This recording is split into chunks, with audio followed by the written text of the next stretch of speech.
Kamo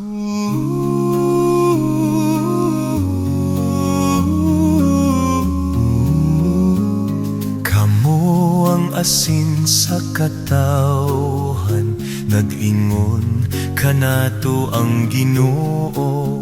Kon ang asin kawad-an sa iyang kaparat, wala na kini kapuslanan.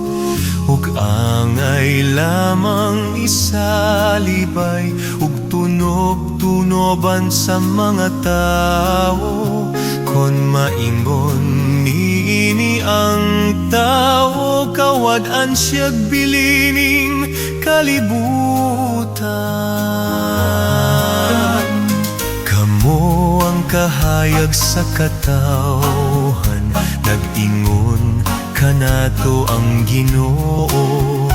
Ang syudad nga nahimutang sa bungtod, dili gayud matago.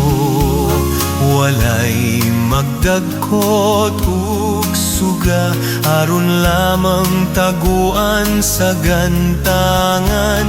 Ibutang gayud sa tungtunganan, aron mo danag sa tanan.